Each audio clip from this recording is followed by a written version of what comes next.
Hello friends, कैसे हैं आप लोग। मैं शादाब से एलाइट कॉमर्स क्लासेस के यूट्यूब चैनल पर आप लोगों का स्वागत करता हूं। और हम लोग लास्ट टाइम जब मिले थे इस यूट्यूब चैनल के माध्यम से, तब हम लोगों ने जिस चैप्टर को कवर किया था, आज हम उसके आगे की बात करेंगे और देखेंगे कि आगे जो चैप्टर्स हैं उसमें किस तरीके से हमें चीज़ों को समझना है। तो आज का जो हम लोग का टॉपिक है, जो रैपिड रिवीजन क्लासेस जो चल रही हैं, उसका जो आज का टॉपिक है बिजनेस स्टडीज़ का, जो हमारा एक पेंडिंग एग्ज़ाम बचा हुआ है, उसका आज टॉपिक है कंट्रोलिंग। और ये जो कंट्रोलिंग चैप्टर है, ये हमारी बुक का जो पार्ट ए है उसका लास्ट चैप्टर है। कंट्रोलिंग कहीं ना कहीं हम लोग देखते हैं कंट्रोलिंग लास्ट में ही की जाती है। जब तक हमारे सामने कोई काम नहीं होगा, जब तक हम कोई कार्य करके बैठेंगे नहीं, तब तक क्या कंट्रोलिंग या किसी चीज़ का मूल्यांकन हो पाएगा। कहने कि कंट्रोलिंग का मतलब एक तरीके से सिंपल से शब्दों में अगर कहें कि मूल्यांकन करना चीज़ों का, कि जो हमने कार्य करके रखा है, जो हमने कार्य किया है, उस कार्य का क्या रिजल्ट है और जो नतीजा है वो नतीजा हमारे हिसाब से सही है या नहीं है, उसका मूल्यांकन करना, उसके बारे में देखना। और अगर कोई भी दिक्कत है या कोई भी कार्य जो हमारे मन मुताबिक नहीं हो रहा है, तो उसको देख के उसको किस तरीके से समस्या को या कोई जो भी दिक्कत है उसको कैसे दूर किया जाए, कहीं ना कहीं यही सारी बातें इस चैप्टर में पढ़नी है। तो ये जो चैप्टर है हमारा कंट्रोलिंग, तो हम लोगों ने जो पहला चैप्टर पढ़ा था प्लानिंग, और ये है लास्ट चैप्टर कंट्रोलिंग। तो कहने कि प्लानिंग और कंट्रोलिंग एक पहला चैप्टर और एक लास्ट चैप्टर, लेकिन दोनों ही चैप्टर्स आपस में एक दूसरे से जुड़े हुए हैं। जब तक हम प्लानिंग नहीं करेंगे, जब तक हम प्लानिंग के थ्रू अपने लक्ष्य को तय नहीं करेंगे, गोल को सेट नहीं करेंगे, तब तक कंट्रोलिंग करना पॉसिबल नहीं है। तो आज हम लोग कंट्रोलिंग करेंगे और कंट्रोलिंग में जितनी भी बातें हैं वो देखते हैं। सबसे पहली बात सिंपल सी कि आखिर कंट्रोलिंग की मीनिंग क्या है या कंट्रोलिंग का मतलब क्या है। तो यहाँ पर अगर हम देखें कंट्रोलिंग का मतलब क्या है, और जब हम लोग इसकी मीनिंग को समझेंगे तो इसकी मीनिंग से ही इसका एक और टॉपिक कवर हो जाएगा अपने आप। अगर हम इसकी मीनिंग को ध्यान से समझें तो कहने के इसका जो एक नीचे लास्ट जो टॉपिक लिखा हुआ है प्रोसेस ऑफ कंट्रोलिंग, तो इसकी मीनिंग से इसका प्रोसेस भी क्लियर होता चला जाएगा। तो चलिए हम लोग कंट्रोलिंग के बारे में समझते हैं कि आखिर कंट्रोलिंग है क्या।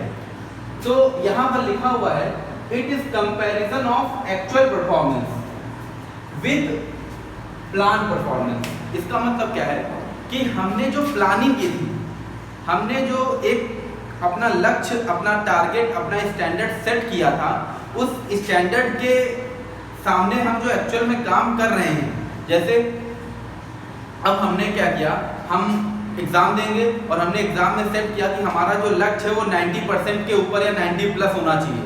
ये हमारा एक लक्ष्य है। अब उस लक्ष्य को पाने के लिए हम यहाँ पर डेली मेहनत कर रहे हैं टाइम टेबल के हिसाब से।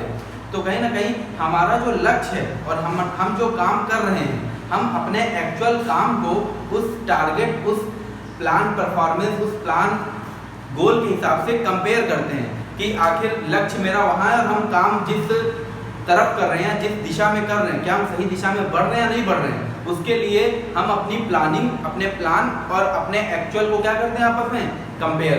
तो बोला गया है यहाँ पर कि कंपैरिजन, किसका comparison, comparison of actual performance. Actual performance का कंपैरिजन हमें करना है किसके साथ, प्लान परफॉर्मेंस के साथ। तो कहीं ना कहीं हम एक्चुअल का कंपैरिजन प्लान के साथ तभी कर पाएंगे जब हम अपने प्लान को बिल्कुल क्लियर रखें कि हमारा मकसद क्या है, हमें करना क्या है, हमें अचीव क्या करना है। तो हम अपने गोल, अपनी प्लान, अपने स्टैंडर्ड के अगेंस्ट अपने एक्चुअल परफॉर्मेंस को कंपेयर करते हैं। जैसे फॉर एग्जांपल हमने गोल सेट किया कि इस महीने हमें 80 लाख यूनिट का प्रोडक्शन करना है, ये मेरा प्लान पर टारगेट है, ये मेरा एक स्टैंडर्ड टारगेट है। लेकिन हमने जब पूरे महीने काम किया और जब हम पीछे मुड़कर देख रहे हैं तो एक्चुअल में जो प्रोडक्शन हुआ वो हुआ 68,000 यूनिट्स का। तो हमारा टारगेट था 80,000 और एक्चुअल में हुआ कितना, 68,000। तो हम इस एक्चुअल को इसके अगेंस्ट कंपेयर कर रहे हैं कि क्या हम सही पोजीशन पर हैं या नहीं है। तो वही बताया गया है कि यहाँ पर एक्चुअल को प्लान के साथ कंपेयर करना। फिर अब हमने टारगेट बनाया 80,000, हुआ कितना, 68,000। अब कंपेयर करने के बाद हमें कुछ नजर आ रहा है, क्या, कि कहीं ना कहीं हमारे लक्ष्य के हिसाब से 12,000 का डिफरेंस है। तो अब हम क्या करेंगे, if there is any difference, अगर हमारे एक्चुअल और प्लान में कोई भी अंतर है या डेविएशन है, डिफरेंस या डेविएशन है, तो अब सवाल ये भी कि अंतर तो है लेकिन अंतर का कारण भी तो पता होना चाहिए कि आखिर हमने 80,000 सोचा था और बना सिर्फ 68,000, 68,000, तो आखिर ये 12,000 का डिफरेंस आया क्यों, इसका रीजन भी पता होना चाहिए। ऐसा नहीं कि 12,000 का डिफरेंस है तो रीजन ही होगा कि हमारे वर्कर ने काम नहीं किया या हमारे वर्कर आलसी थे। कारण बहुत सारे हो सकते हैं और कोई भी कारण हो सकता है हमारे वर्करों ने काम नहीं ढंग से किया हो, या फिर ये भी हो सकता है कि हमने लक्ष्य जो है उनकी कैपेसिटी के बाहर जाकर तय कर दिया। भाई वर्कर अपना 100% दे रहे हैं, उनकी क्षमता, उनकी कैपेसिटी 68,000 की ही है। आप चाहे जितना उनसे मेहनत करवा ले, वो 68,000 से ज़्यादा काम कर ही नहीं पाएंगे। लेकिन आपने टारगेट सेट कर दिया 80,000, तो जब हमारी औकात के बाहर टारगेट होगा तो हम वहाँ तक पहुँच ही नहीं पाएंगे और हमें लगेगा कि हम काम नहीं कर पा रहे हैं। तो कारण कोई भी हो सकता है, और हो सकता है कि हम काम ही ना कर रहे हो मन से। तो अब कोई भी अगर अंतर है तो उस अंतर के कारण को समझना, finding the reason for such difference, उस अंतर के कारण को समझना और उसके कारण को आइडेंटिफाई करके उसको छोड़ मत देना। अगर तुम्हें अपने एक्चुअल और प्लान में अंतर पता है, अंतर के रीजंस पता हैं, तो अब तुम सही कदम उठाओ कि भविष्य में ऐसी गलतियां ना हो और भविष्य में जो भी काम हो हम अपने प्लान के हिसाब से उस टारगेट को क्या करें, अचीव करें। तो वही बताया गया है, एंड टेकिंग करेक्टिव मेजर्स। फिर हमें क्या करना है, कारण को पता करने के बाद सही कदम उठाने हैं, सही डिसीजंस लेने हैं। टेकिंग करेक्टिव मेजर्स और एक्शंस, किस बात के लिए, टू स्टॉप दोज रीजंस, ताकि ये कारण दोबारा पैदा ना हो, ताकि ये चीजें दोबारा दिक्कत ना क्रिएट करें। और फिर सो दैट इन फ्यूचर, भाई जो बीत चुका उसके लिए तो कदम उठाए नहीं जाएंगे, कदम उठाए जाएंगे कि भविष्य में जो काम हो वो काम सही ढंग से पूरा हो सके और प्लान के हिसाब से कंप्लीट हो सके। तो सो दैट इन फ्यूचर, ताकि भविष्य में क्या हो, in future there will be match, ताकि भविष्य में एक मैचिंग हो सके, किस चीज की, एक्चुअल एंड प्लान परफॉर्मेंस। मतलब शुरुआत हुई थी एक्चुअल और प्लान को कंपेयर करके, और हम अपनी सारी चीज़ों को देखने के बाद हम आखिरी तक पहुंच गए कि किस, हम वो सारे रीजंस को पता करें, डेविएशंस को, और फिर उन रीजंस को पता करके वो सारे सही कदम उठाएं ताकि लास्ट में एक्चुअल और प्लान आपस में क्या हो, मैच करें, हम जो सोचें कहीं ना कहीं उसी तरीके से काम हो। तो कंट्रोलिंग का सिंपल सा मतलब ये, अगर हम अपने आप को देखें, हम खुद को कैसे कंट्रोल करते हैं। हम खुद को कंट्रोल करते हैं कि भाई हमारी ज़िंदगी का एक लक्ष्य है, हम उस लक्ष्य के हिसाब से काम करते हैं और फिर हम उस लक्ष्य के हिसाब से और अपने किए गए कार्य को आपस में कंपेयर करते हैं कि हम लक्ष्य के हिसाब से सही चल रहे हैं कि नहीं चल रहे हैं। फिर उसके बाद अगर कोई अंतर है तो उस अंतर के कारण को पहचानते हैं, ढूंढते हैं, और उस कारण को ढूंढने के बाद फिर हम कुछ ऐसे कदम उठाते हैं, ऐसे डिसीजन या एक्शन लेते हैं कि भविष्य में वो डिफरेंस पैदा ना हो अगर वो निगेटिव डिफरेंस है। और फिर उसके बाद हम फ्यूचर में कैसे हम एक्चुअल और प्लान को आपस में मैच करा सके, उसके लिए हम काम करेंगे। तो ये हमारा कंट्रोलिंग का एक तरीके से मीनिंग थी। अब उसके बाद जो अगला टॉपिक है वो है हमारा नेचर, कैरेक्टर या फीचर ऑफ कंट्रोलिंग। कंट्रोलिंग है कैसा या किस तरीके का है, या कंट्रोलिंग का नेचर होता कैसा है। जैसे अगर हम हैं तो हमारा नेचर कैसा है, हमारी हाइट इतनी है, हमारा शरीर हैवी है, हेल्दी है, या हमारा शरीर बहुत ही लाइट वेट का है। मतलब हमारा नेचर कि हम किस तरीके से हैं, हमारा कैसा मूल्य है, हमारी कैसी एक्टिविटीज़ हैं, उसके बारे में हमें बताना रहता है। तो यहाँ पर कंट्रोलिंग का नेचर कैसा होता है, हम कंट्रोल चीज़ों को किस हिसाब से करते हैं। जैसे अब मान लो हम हैं, ठीक है, अब हमारा गोल है, हमारा लक्ष्य है कि हमें जो है आगे चल के सिविल सर्विस का एग्ज़ाम क्रैक करना है। तो हम खुद को कैसे मैनेज करेंगे, खुद को कैसे कंट्रोल करेंगे कि अगर मुझे सिविल सर्विस का एग्ज़ाम क्रैक करना है तो हमें उसी हिसाब से अपना टाइम टेबल बनाना पड़ेगा, हम उसी हिसाब से काम करेंगे, उसी हिसाब से सुबह उठकर पढ़ाई करेंगे, उसी हिसाब से हमारा डेली रूटीन वर्क होगा। तो कहीं ना कहीं हम अपने गोल के हिसाब से खुद को क्या कर रहे हैं, कंट्रोल कर रहे हैं, खुद को उसी हिसाब से चला रहे हैं। तो कहना कि कंट्रोलिंग एक क्या है, सिविल एग्जाम मेरा गोल था, उस गोल के हिसाब से खुद को हम कंट्रोल कर रहे हैं, वो गोल ओरिएंटेड है, लक्ष्य को प्राप्त करने के लिए कंट्रोलिंग की जा रही है। जैसे अब एक स्पोर्ट पर्सन है तो उसकी कंट्रोलिंग कैसे होगी भाई, उसको सुबह सुबह उठाकर उससे एक्सरसाइज करवाई जाएगी, उसकी डाइट देखी जाएगी, उसका और भी जो स्पोर्ट पर्सन का काम होगा वो किया जाएगा उसके साथ। तो कहीं ना कहीं जो जिस तरीके से जिसका जैसा टारगेट और जैसा गोल होता है उसी गोल के अकॉर्डिंग हम उसको क्या करेंगे, कंट्रोल करेंगे। तो उसी तरह ऑर्गेनाइजेशन में भी जो कंट्रोलिंग है वो गोल ओरिएंटेड होती है कि गोल को, टारगेट को अचीव करने के लिए हमें कंट्रोलिंग करनी पड़ती है या करते हैं। फिर गोल ओरिएंटेड के बाद अब अगला है परवेसिव। परवेसिव का मतलब है जो हर जगह मौजूद हो।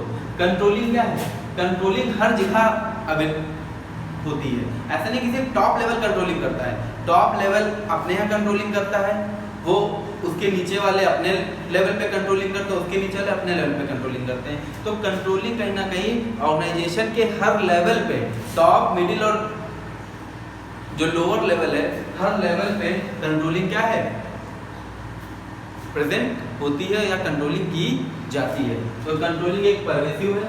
उसके बाद कॉन्टिन्यूअस। अब कंट्रोलिंग क्या है, क्या कंट्रोलिंग का कोई डेट और डे फिक्स होता है कि भैया उस दिन बैठना संडे को या मंडे को सब लोगों को कंट्रोल किया जाएगा, ऐसा नहीं होता है। कंट्रोलिंग एक कॉन्टिन्यूअस प्रोसेस है, कंट्रोलिंग निरंतर होती रहती है, हमारे ऊपर कॉन्टिन्यू नज़र रखी जाती है, वही कंट्रोलिंग हो रही है। तो नज़र रखने का कोई दिन फिक्स नहीं है, हमारे ऊपर जो बैठा है वो कॉन्टिन्यू हमारे ऊपर ऑर्गेनाइजेशन में क्या कर रहा है, सुपीरियर हमें कॉन्टिन्यूसली अपने सबऑर्डिनेट के ऊपर नज़र रख रहा है, उसकी एक्टिविटीज़ को वॉच आउट कर रहा है। तो कंट्रोलिंग एक कॉन्टिन्यूअस प्रोसेस है, ये कोई ऐसा नहीं है कि बस एक बार हो गया अब साल भर नहीं होगा। फिर उसके बाद है controlling is both backward and forward looking. इसमें क्या होता है, कंट्रोलिंग हम कैसे करते हैं, हम कंट्रोलिंग करते हैं जो हम एक्चुअल में काम कर चुके हैं उसको प्लान के साथ कंपेयर करते हैं। तो जो काम हो चुका है वो बीत चुका समय है, हम पास्ट में जो वर्क कर चुके हैं उसको हम कंपेयर करते हैं। तो जो टाइम बीत गया या जो काम हम कर चुके हैं वो होता है बैकवर्ड। हम अपने पीछे किए गए कार्यों को देखते हैं, किसके साथ, प्लान के साथ। तो जो पीछे किए गए कार्यों को हम देखेंगे वो है हमारा बैकवर्ड लुकिंग। और फिर हम देखते हैं कि अगर कोई डेविएशन है तो उस डेविएशन के रीजंस को पता करके हम वो सारे करेक्टिव मेजर्स लें कि फ्यूचर में वो रीजंस फ्यूचर में वो डेविएशन दोबारा ना आए। तो ये जो फ्यूचर में वो दिक्कत दोबारा ना आए वो है हमारा फॉरवर्ड लुकिंग। तो कंट्रोलिंग क्या है, कंट्रोलिंग बैकवर्ड और फॉरवर्ड लुकिंग दोनों है। बैकवर्ड है जो हम काम कर चुके हैं और फ्यूचर वो है कि जो हम अब आगे काम करेंगे उस काम में कोई अंतर ना आए, उसके लिए कोशिश करना। तो controlling backward and forward looking है। फिर इसके बाद आता है हमारा कंट्रोलिंग का एडवांटेज क्या है, क्या फ़ायदा है। भाई अगर आपको कंट्रोल किया जा रहा है, आपके पेरेंट्स आपको कंट्रोल कर रहे हैं तो उसके क्या बेनिफिट आपको नज़र आ रहे हैं, या आपके टीचर्स आपको कंट्रोल कर रहे हैं तो उसके क्या बेनिफिट हैं, या कोई भी ऑफिसर है, कोई भी मैनेजर है वो अपने नीचे तो सबऑर्डिनेट पे अपने नीचे जो एम्प्लॉइज हैं उनको कंट्रोल कर रहे हैं तो उसके क्या बेनिफिट हैं। तो कंट्रोलिंग के क्या एडवांटेज है, उसकी क्या इंपॉर्टेंस है। अब किसी भी ऑर्गेनाइजेशन में जब कंट्रोलिंग की जाएगी, मतलब जब लोगों पर नज़र रखी जाएगी, जब लोगों का कॉन्टिन्यूसली मूल्यांकन, इवैल्यूएशन किया जाएगा, तो उससे कहीं ना कहीं हमें गोल को अचीव करने में क्या मिलेगी, हेल्प मिलेगी। Controlling help in achieving the organisational goal. ये हमें अपने ऑर्गेनाइजेशन, ये हमें अपने संगठन के गोल को अचीव करने में क्या करेगा, हेल्प। और जब हम कंट्रोल ही नहीं करेंगे खुद को, हमने प्लान सेट कर दिया कि हमें भैया 90% या 90+% लाना है बोर्ड में, बस हम सुबह उठते हैं, पढ़ते हैं और अपना इधर उधर टहलते घूमते और पूरा दिन निकाल देते हैं। लेकिन जब तक हमें अब कंट्रोल नहीं किया जाएगा तब तक क्या हम इस बात को पता कर पाएंगे कि हम 90+% की तरफ बढ़ रहे हैं कि नहीं बढ़ रहे हैं। और कंट्रोल कैसे होगा, हमारे प्रॉपर रेगुलर टेस्ट के थ्रू। तो उसी तरह ऑर्गेनाइजेशन में भी जब हम कॉन्टिन्यूसली प्रॉपर कंट्रोलिंग करेंगे तो वो कंट्रोलिंग कहीं ना कहीं हेल्प करेगा ऑर्गेनाइजेशन को गोल को अचीव करने में।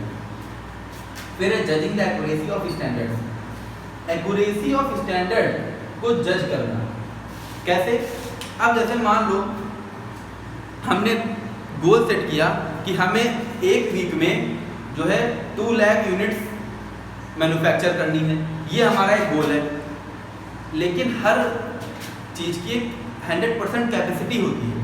हमने 2 लाख यूनिट्स का एक टारगेट सेट कर दिया, लेकिन हमारे वर्कर्स जब काम कर रहे हैं और 100% कैपेसिटी पे काम कर रहे हैं विदाउट वेस्टेज ऑफ टाइम, तब भी वो सिर्फ 1,50,000 यूनिट ही मैन्युफैक्चर कर पा रहे हैं। तो इसका मतलब कहीं ना कहीं हमारे जो स्टैंडर्ड्स हैं वो एक्यूरेट नहीं है। स्टैंडर्ड कहीं ना कहीं एक्चुअल के कंपेयर में जो स्टैंडर्ड्स हमने सेट कर रखे हैं, प्लांट जो बना रखे हैं, वो कहीं ना कहीं हमारी कैपेसिटी के बाहर है, वो हमारी औकात के बाहर है। तो वो जो एक्यूरेसी है वो सही नहीं है।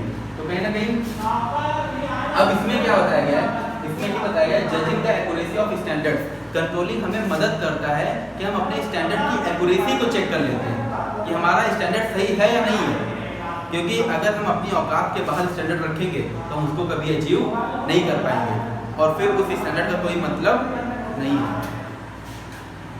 और फिर उसके बाद आता है हमारा making efficient use of resources. अगर हम किसी को प्रॉपर कंट्रोल करेंगे, मान लेते हैं कि घर में एक शादी है और जो शादी के जितने भी इवेंट होने हैं, जितने भी प्रोग्राम होने हैं, अगर उसकी प्रॉपर कंट्रोलिंग ना की जाए तो कहीं ना कहीं नाजायज और फालतू पैसा ज़्यादा खर्च हो जाएगा। अगर शादी होनी है 20 लाख में या 15 लाख में, तो कंट्रोलिंग ना होने की वजह से हमारा फालतू खर्च हो रहा है, हमारा अननेसेसरी रिसोर्सेज यूज हो रहा है, जिसकी वजह से शादी में खर्चा टोटल कितना हो गया 25 लाख। लेकिन अगर यही प्रॉपर कंट्रोलिंग होती, केटरिंग का अलग कोई कंट्रोल कर रहा होता और जो मैरिज हॉल या टेंट का उधर अलग कंट्रोलिंग हो रही होती, या जो भी डीजे वगैरह, मतलब सबकी अगर प्रॉपर कंट्रोलिंग की जाए, प्रॉपर एक मैनेजमेंट किया जाए, तो वहाँ रिसोर्सेज का वेस्टेज उतना ही कम होगा, अननेसेसरी चीज़ें नहीं होंगी। तो कहीं ना कहीं कंट्रोलिंग करने से हमारे ऑर्गेनाइजेशन में जो रिसोर्सेज हैं उनका ऑप्टिमम यूटिलाइजेशन होगा, वहाँ पर रिसोर्सेज का maximum utilisation and minimum wastage होगा। तो कहीं ना कहीं कंट्रोलिंग जो है making efficient use of resources, resources का एफिशिएंट यूज होगा। फिर आता है इम्प्रूव एम्प्लॉइज मोटिवेशन। अब देखो होता क्या है, कंट्रोलिंग का मतलब क्या है, कहीं ना कहीं प्रॉपर नज़र रखी जा रही है जो वर्कर काम कर रहे हैं, और जब वर्कर के ऊपर हम प्रॉपर नज़र रखेंगे और वर्कर जहाँ भी काम करने में कहीं ना कहीं रुकेगा या उसको प्रॉब्लम आएगी, तो जो उसके ऊपर नज़र रख रहा है वो उसको हेल्प करेगा, उसको गाइड करेगा, जिससे कहीं ना कहीं उन दोनों के बीच में एक अच्छा रिलेशन होगा। और जिसकी वजह से जब एम्प्लॉई को उसके ऊपर वाला बॉस जब उसको वॉच करेगा, गाइड करेगा, उसको रास्ता बताएगा सही, तो इससे कहीं ना कहीं एम्प्लॉय के अंदर भी एक मोटिवेशन क्या होगा, क्रिएट होगा। तो ये एम्प्लॉय की मोटिवेशन को भी क्या करता है, इम्प्रूव करेगा कंट्रोलिंग। जैसे आप हैं, अगर टीचर आपके ऊपर प्रॉपर नज़र रख रहा है, टीचर आपको डेली आपको समझा रहा है, डेली आपको बता रहा है कि ऐसे नहीं ऐसे करना है, तो कहने कि आपके अंदर भी एक मोटिवेशन होगा पढ़ाई का।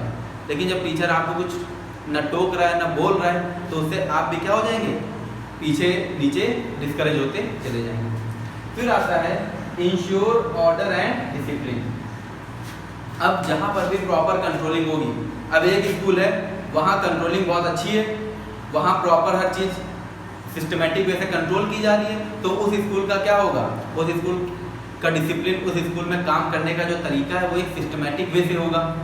लेकिन एक और स्कूल है जहाँ कोई कंट्रोलिंग सिस्टम है ही नहीं, बस सुबह आते हैं टीचर्स और क्लासेस लगना स्टार्ट हो जाती हैं। अगर कोई प्रॉब्लम होगी, उस प्रॉब्लम को कैसे फेस करना है, किस तरीके से स्टूडेंट्स को सुनना है, समझना है, इसका कोई सिस्टम ही नहीं है, तो वहाँ पर कोई भी एक अच्छे तरीके से डिसिप्लिन वे में काम नहीं हो पाएगा। तो कहीं ना कहीं कंट्रोलिंग जो होती है, कंट्रोलिंग ऑर्गेनाइजेशन के अंदर एक डिसिप्लिन एटमॉस्फेयर क्रिएट करता है, एक अनुशासन बनाता है ऑर्गेनाइजेशन के अंदर काम करते टाइम। तो कहीं ना कहीं ये भी इसका एक क्या है, एडवांटेज है। तो कंट्रोलिंग के नेचर और एडवांटेज के बाद अब जो कंट्रोलिंग का एक अगला टॉपिक है आज का, वो है प्रोसेस कंट्रोलिंग का। और ये जो प्रोसेस है, अगर हम इसकी मीनिंग को समझ गए तो इसके प्रोसेस को हम आसानी से समझ जाएंगे।